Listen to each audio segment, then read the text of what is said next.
चलिए वाला स्टार्ट किया जाए। तो आज हम लोग स्टार्ट करने वाले हैं लाइट एंड ऑप्टिक्स का प्रैक्टिस सेट 1। ये इंग्लिश मीडियम के लिए रहेगा।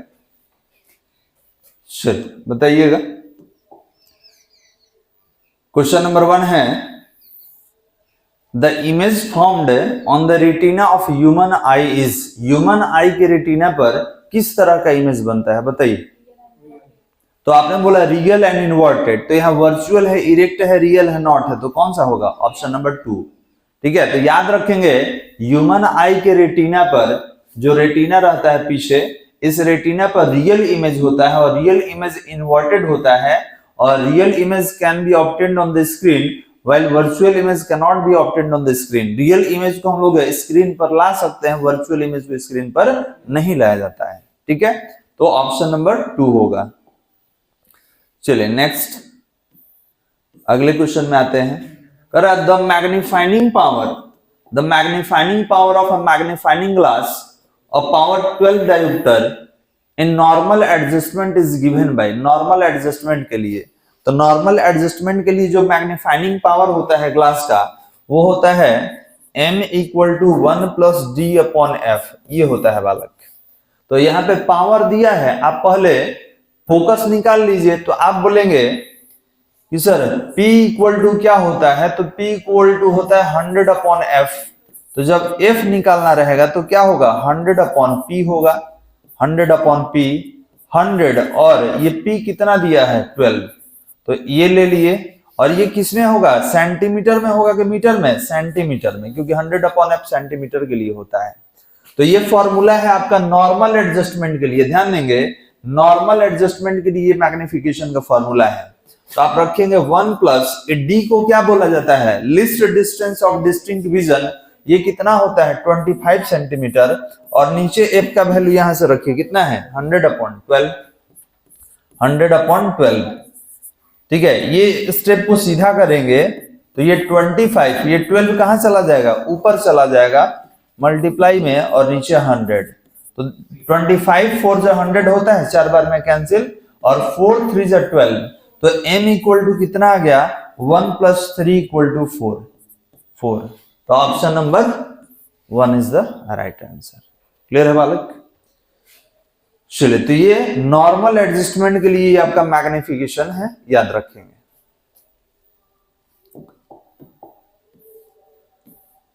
आते हैं क्वेश्चन नंबर 3 पर। क्या कह रहा है कि if the focal length of the objective lens is increased then. बताइए क्या होता है? If the focal length of objective lens का फोकल लेंथ अगर इंक्रीज कर दिया जाए, दो तरह का लेंस होता है, एक ऑब्जेक्टिव, एक आईपीस या आई लेंस होता है। जो ऑब्जेक्ट के नियरेस्ट होता है उसको हम लोग ऑब्जेक्टिव लेंस बोलते हैं, जो आई के नियरेस्ट होगा उसको क्या बोलेंगे? आई लेंस या आईपीस कहा जाता है। तो बताइए कौन सा ऑप्शन सही हो सकता है? क्या होगा? तो आप बोलेंगे if the focal length of objective lens increased then option number 4 पढ़िए। Magnifying power of microscope will be decrease but that of telescope will be increase. ठीक है, माइक्रोस्कोप के लिए क्या होगा? डिक्रीज करेगा, और टेलीस्कोप के लिए क्या करेगा? इंक्रीज करेगा। Option number 4 is the right answer. Clear है बालक? चलिए नेक्स्ट क्वेश्चन नंबर 4 पे आते हैं। 4 नंबर क्वेश्चन क्या कर रहे हैं कि what kind of lens would be suitable to correct myopia and hypermetropia respectively. बताइए मायोपिया और हाइपरमेट्रोपिया के लिए कौन सा सुटेबल रहेगा, कौन सा लेंस आप यूज करेंगे? मायोपिया को क्या बोलते हैं? नियर साइटेडनेस या फार साइटेडनेस? नियर। और हाइपरमेट्रोपिया को लॉन्ग साइटेडनेस, फार साइटेडनेस। तो ये बताइए कि नियर साइटेडनेस में नजदीक वाला तो दिखता है, दूर वाला नहीं दिखता है। दूर वाला देखने के लिए हम लोग कॉनकेव लेंस यूज करते हैं, और कॉनकेव लेंस को डाइवर्जिंग लेंस कहा जाता है। तो इधर देख लीजिए डाइवर्जिंग होगा, तो जब एक डाइवर्जिंग होगा तो दूसरा क्या होगा? कन्वर्जिंग। तो याद रखेंगे कि मायोपिया में हम लोग डाइवर्जिंग लेंस मतलब कॉनकेव लेंस यूज करेंगे, और हाइपरमेट्रोपिया में हम लोग कन्वर्जिंग लेंस यूज करेंगे या कॉन्वेक्स लेंस यूज करते हैं, क्योंकि कॉन्वेक्स लेंस को कन्वर्जिंग और कॉनकेव लेंस को डाइवर्जिंग लेंस कहा जाता है। कोई दिक्कत बालक? चलिए क्वेश्चन है when the length of microscope tube is increased its magnifying power, जब माइक्रोस्कोप का जब ट्यूब का लेंथ इंक्रीज किया जाता है तो क्या होगा, तो उसका मैग्नीफाइंग पावर क्या कर जाता है, इंक्रीज कर जाता है। चलिए नेक्स्ट अगला क्वेश्चन बताइए। Correct, the focal length of the objective lens of a microscope is, क्या होता है, तो ये होता है smaller than the focal length of the eyepiece. ठीक है, आईपीस से क्या होगा, स्मॉलर होगा। चलिए next, in a compound microscope the image form between the objective lens and eye lens, तो ध्यान देंगे। चलिए देखिए समझिए बालक, आपको याद होगा एक लेंस यहां यूज किए थे, एक यहां यूज किए थे, याद है। तो यहां पे ऑब्जेक्ट अगर आप रखते हैं तो इसको हम लोग बोलते हैं ऑब्जेक्टिव लेंस और इसको बोलते हैं आई लेंस, क्योंकि ये ऑब्जेक्ट के नियरेस्ट होता है और यहाँ पे हम लोग आई को सेट करते हैं देखने के लिए, तो इसको आई लेंस कहा जाता है। तो ये जो है ऑब्जेक्टिव लेंस जो है इस ऑब्जेक्ट का इमेज यहां बनाता है, ठीक है, और ये आई लेंस जो है इस ऑब्जेक्ट का इमेज यहां बनाता है, मतलब फाइनल इमेज यहां बनाता है। तो हमसे क्या पूछ रहा है कि in compound microscope the image formed by objective lens, मतलब इसका इमेज, तो इसका इमेज तो यही है। तो अब बताइए इसका नेचर कैसे बताइएगा, इसके रिस्पेक्ट में क्या है, रियल है, इन्वर्टेड है और मैग्नीफाइड है। कहां दिख रहा है इसमें आपको, 3 नंबर, रियल, इन्वर्टेड और मैग्नीफाइड। इसके बारे में जब पूछा जाता तब तो दोनों के रिस्पेक्ट में बोलते, तो जब इसके लिए बोला जाता तो वर्चुअल बोलते, वर्चुअल, इन्वर्टेड और मैग्नीफाइड बोलते, क्योंकि इसके रिस्पेक्ट में ये वर्चुअल है और इसके रिस्पेक्ट में इन्वर्टेड है। क्लियर है बालक, लेकिन हमसे इसके बारे में पूछा है तो ये इसके रिस्पेक्ट में क्या होगा, रियल होगा, इन्वर्टेड होगा और मैग्नीफाइड होगा। 8 नंबर में करेंगे, how far should the retina be from the cornea for normal vision. Normal vision के लिए रेटिना कॉर्निया से कितना डिस्टेंस पे होता है जी, 2 सेंटीमीटर। चलिए करेंगे, a convex lens is dipped in a liquid whose refractive index is equal to refractive index of the material of lens, then its focal length will be। याद रखेंगे, समझिएगा कि अगर आप किसी लेंस को आप ऐसे लिक्विड में डाल रहे हैं जिसका रिफ्रैक्टिव इंडेक्स लेंस का रिफ्रैक्टिव इंडेक्स के बराबर है, मतलब ये अगर 1.5 है तो इसका रिफ्रैक्टिव इंडेक्स भी 1.5, तो इस केस में जब ऐसे लिक्विड में डाल रहे हैं जिसका रिफ्रैक्टिव इंडेक्स सेम है, तो इस केस में फोकल लेंथ इन्फिनिटी हो जाता है और पावर क्या हो जाता है, 0। याद रहेगा। तो अब आप यहाँ पे बताइए, आपसे क्या पूछा गया, फोकल लेंथ विल बी, क्या होगा, becomes 0, becomes infinity, increases, decreases, क्या होगा वाला, क्लियर है, पावर क्या हो जाएगा, 0। कब, जब आप उसी लिक्विड में इसको डाल रहे हैं जिसका रिफ्रैक्टिव इंडेक्स सेम है, किसके रिफ्रैक्टिव इंडेक्स के इक्विवेलेंट है, तो लेंस के रिफ्रैक्टिव इंडेक्स के इक्विवेलेंट है, दोनों का refractive index same, focal length will be infinity, power will be 0। Clear है बालक।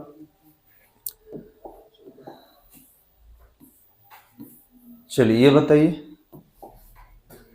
Critical angle for light moving from medium 1 to medium 2 is theta, the speed of light in medium 1 is v, then speed of light in medium 2 is e। तो हम लोग बनाए थे v upon sin theta. अब कैसे होगा थोड़ा सा समझिए, कैसे होगा इस पे हम बात करेंगे बालक, समझा जाए तो ध्यान देंगे। यहाँ पे हम लिख सकते हैं mu equal to 1 upon sine I C, critical angle कहा जाता है, और क्रिटिकल एंगल को यहाँ क्या लेने के लिए बोला है, थीटा बोला है लेने के लिए, ठीक। अब यहां पर आप देख सकते हैं कि लाइट 1 to 2 है, 1 to 2 है, तो आप जानते हैं कि लाइट डेंसर से रेयर जाता है, क्रिटिकल एंगल कब फॉर्म होगा, लाइट जब डेंसर से रेयर जाएगा, तो क्या यहाँ पर 2 यहाँ पे 1 लिख सकते हैं। अब इसको तोड़ दीजिए, इसको तोड़िएगा तो म्यू 1 अपॉन म्यू 2 हो जाएगा, और ये कितना होगा 1 अपॉन साइन थीटा हो जाएगा। इसको c के रिस्पेक्ट में तोड़िए, क्योंकि यहाँ स्पीड ऑफ लाइट से कंपेयर किया है, तो म्यू 1 है तो c2 हो जाएगा, और नीचे म्यू 2 है तो c1 हो जाएगा, और ये कितना होगा 1 अपॉन साइन थीटा। कोई दिक्कत वाला। अब c2 का वैल्यू तो निकालना है, c1 का वैल्यू भी दिया हुआ है, 1 अपॉन साइन थीटा है बालक, तो आप बताएं कि जब C2 निकालेंगे तो ये क्या होगा, ये इधर मल्टीप्लाई होगा और ये हो जाएगा V अपॉन साइन थीटा। आप देख सकते हैं सामने। ऑप्शन नंबर कौन सा होगा हमारा, ऑप्शन नंबर सेकंड होगा। ये क्लियर है।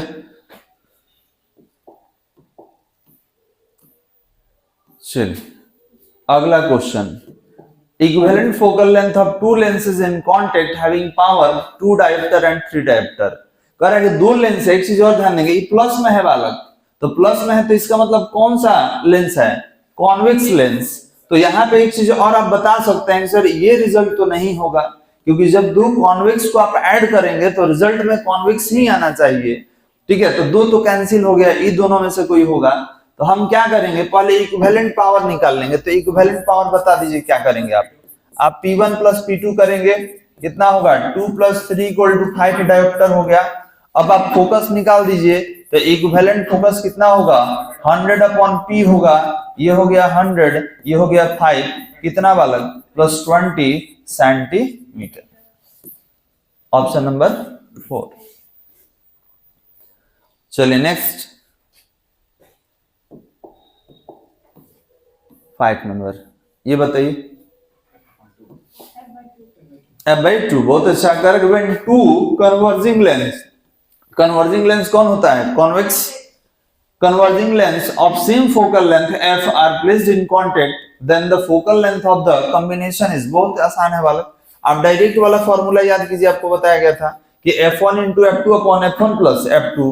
तो ये f1 हो गया, ये f2 हो गया, ये f1 है और ये f2 है। तो f1 × f2 upon f1 plus f2, ये हो गया f² अपॉन 2f। f से f कैंसिल हो रहा है बालक, तो ये कितना हो जाएगा f अपॉन 2। तो आंसर विल बी 3rd। हो गया। चलिए नेक्स्ट,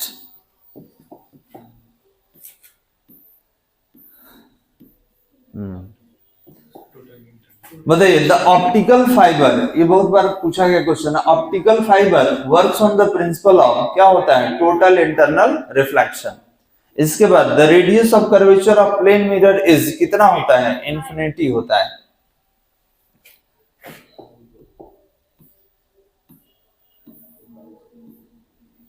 क्वेश्चन है कि by convex lens refractive index 1.5 has equal curvature each of 20 centimetre, the power of the lens is.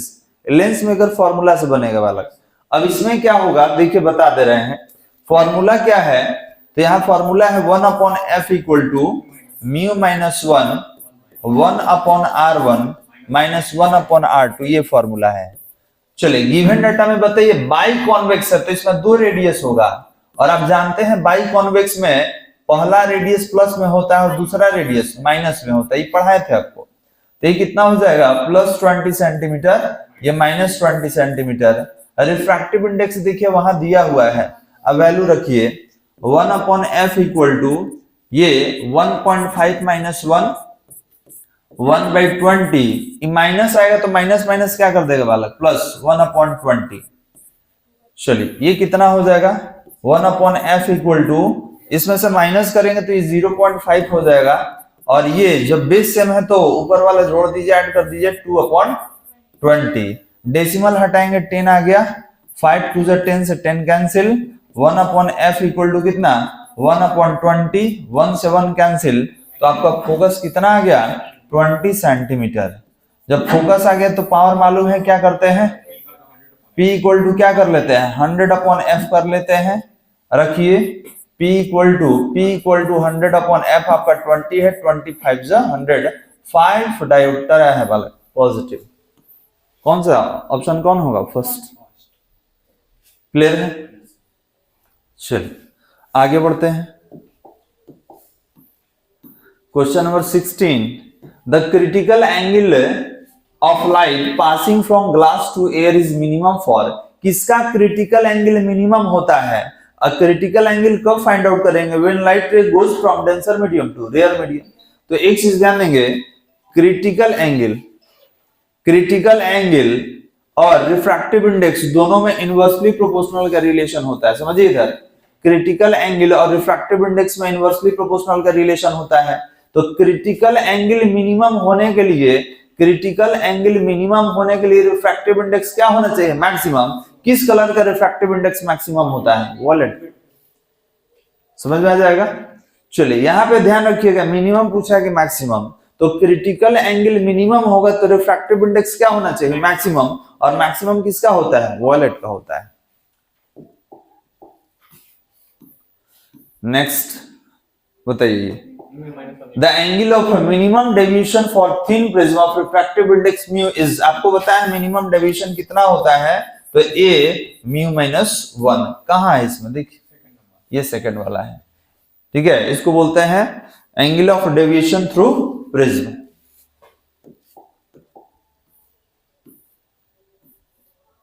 ये बताया जाए बालक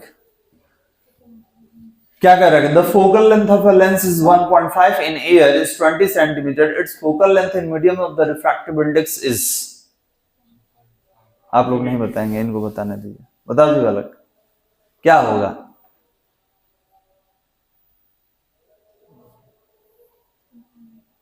इनफिनाइट, बहुत अच्छा। देखिए वही क्वेश्चन है, यहाँ क्या कर रहा है कि कोई लेंस है जिसका रिफ्रैक्टिव इंडेक्स 1.5 है और फोकल लेंथ इतना है, ठीक है, समझ गए। करे कि इट्स फोकल लेंथ, मतलब इसका फोकल लेंथ क्या होगा जब ऐसे मीडियम में डाल रहे हैं जिसका रिफ्रैक्टिव इंडेक्स क्या हो, 1.5।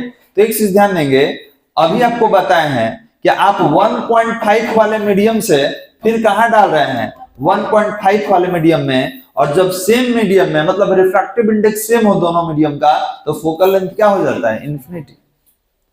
अभी बताए हैं ये पीछे, क्लियर है बालक। इसको अब सॉल्व मत करने लगिएगा, ठीक है। ये आपका ऑब्जेक्टिव ही क्वेश्चन है कि सर हमें लेंस को ऐसे मीडियम में डालते हैं जिसका रिफ्रैक्टिव इंडेक्स लेंस के रिफ्रैक्टिव इंडेक्स के इक्विवेलेंट हो, तो focal length will be infinity and power will be 0।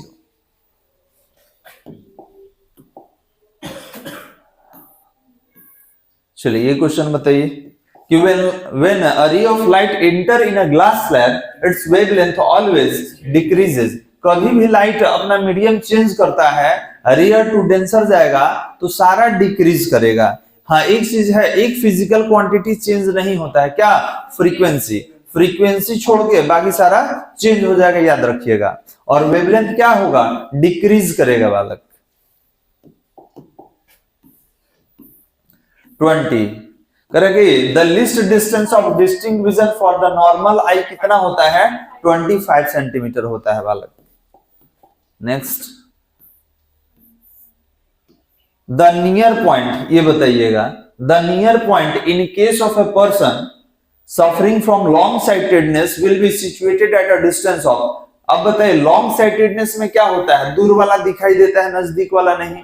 तो इसमें आपका नियर पॉइंट क्या होगा, तो मोर देन 25 सेंटीमीटर वाला। चलिए ये बताइए, a person use spectacles of power plus 2 dioptre, his defect of vision is. बताइए, देखिए ये देखकर, ये प्लस देख के हम समझ गए कि क्या है, इसको क्या प्रॉब्लम है, बताइए। हाइपरमेट्रोपिया है, फार साइटेडनेस है, दूर वाला दिखाई देता है, नजदीक वाला नहीं। तो नजदीक वाला देखने के लिए हम लोग कौन सा लेंस यूज करते हैं, कॉन्वेक्स यूज करते हैं। और डिफेक्ट कौन सा हुआ, तो सर दूर वाला दिखाई देता है, नजदीक वाला नहीं। तो आप क्या बोलेंगे, लॉन्ग साइटेडनेस या हाइपरमेट्रोपिया। अगर ये माइनस में रहता तब क्या हो जाता, मायोपिया हो जाता। कोई दिक्कत वाला यहां तक। चलिए तो ये यहां पर हमारा समाप्त हुआ। अब आगे अगले वीडियो में बात करेंगे।